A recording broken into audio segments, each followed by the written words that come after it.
ప్రభువు పేరిట మీ అందరికీ ఈ రాత్రికాలపు శుభములను వందనములను తెలియజేయుచున్నాను.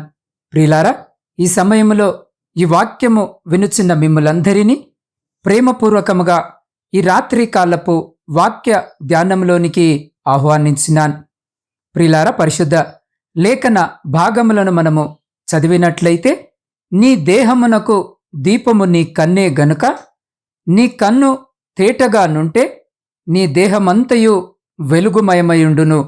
లూకా సువార్త 11వ అధ్యాయము 34వ వచనం. ప్రియ సహోదరి సహోదరులారా, మన దేహము దేవుని వలన మనకు అనుగ్రహింపబడి మనలో ఉన్న పరిశుద్ధాత్మకు ఆలయమై ఉన్నది.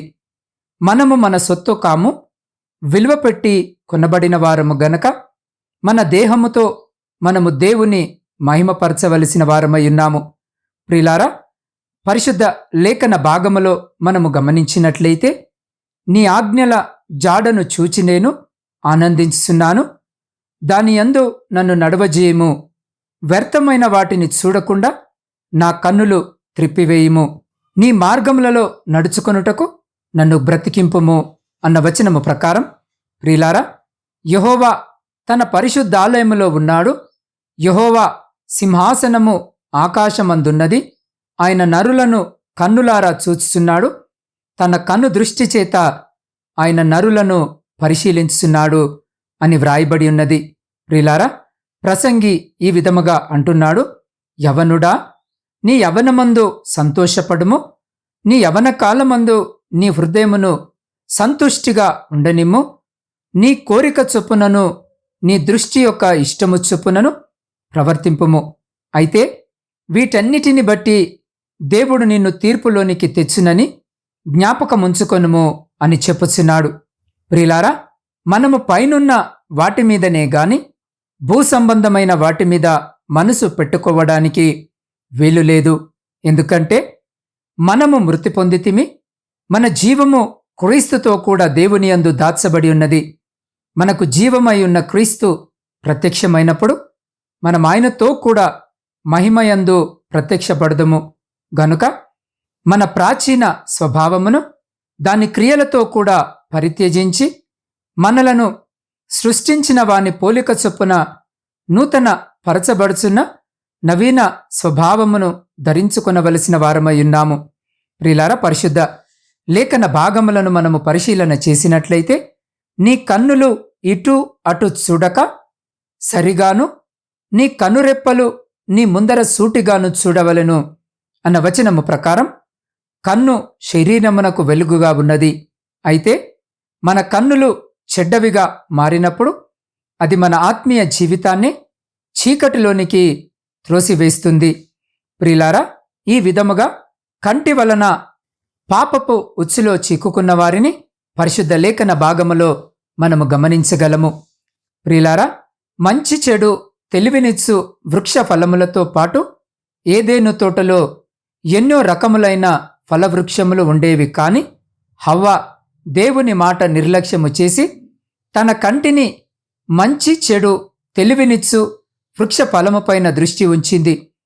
చూచుటకు రమ్యముగా ఉండిన ఆ పండును తెంపి తిని తన భర్త అయిన ఆదామునకు ఇచ్చింది. ఫలితం ఆత్మగౌరవాన్ని తక్కువగా అంచనా వేసుకునే స్థితి, దాని ద్వారా దాక్కొనుట, ఇతరులపైన నేరము మోపుట, చివరికి శాపముతో తోట నుండి బయటకు వెలివేయబడింది. ఎంత ఘోరమైన పరిస్థితి!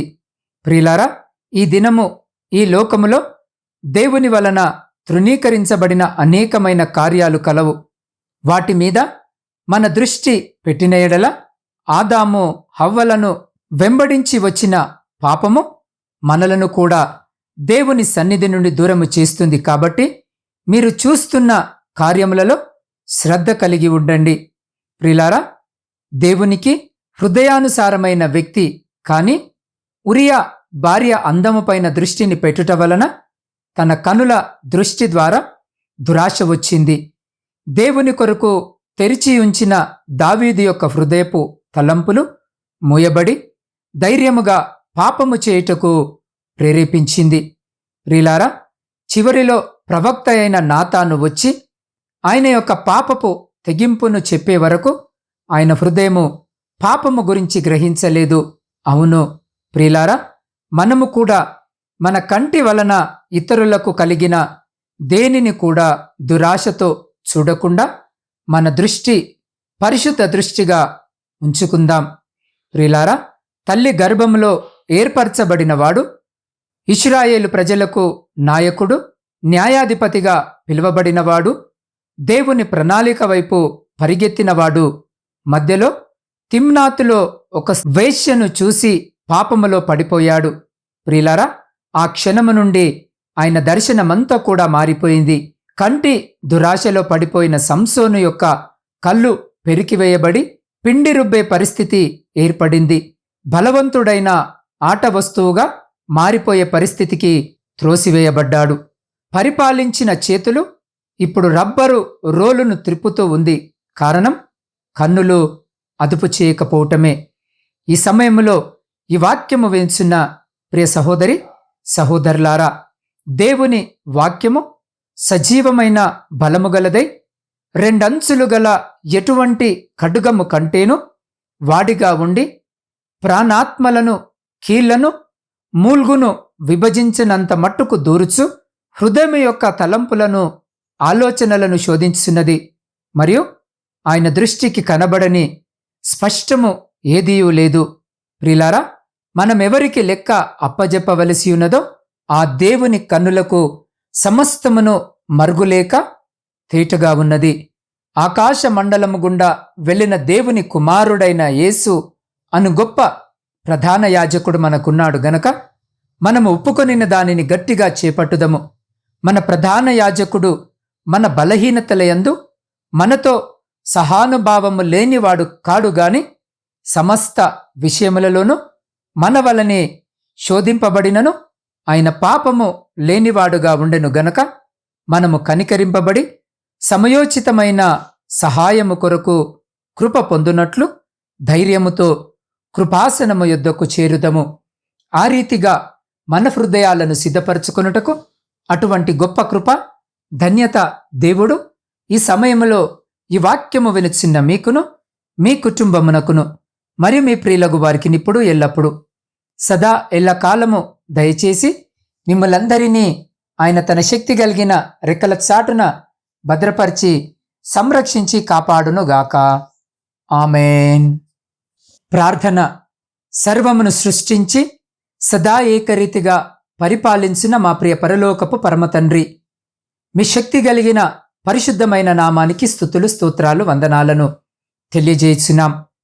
దేవ, గడిచిన దినమంతా మా పనులలోనూ మా ప్రయాణాలలోనూ మీరు మాకు తోడుగా ఉండి ఈ క్షణము వరకు మమ్మల్ందరినీ మీ కృప కలిగిన రెక్కల చాటున సురక్షితముగా భద్రపరిచి సజీవులనుగా నిలిపినందుకే మీకే కృతజ్ఞత వందనములను తెలియజేస్తున్నాం.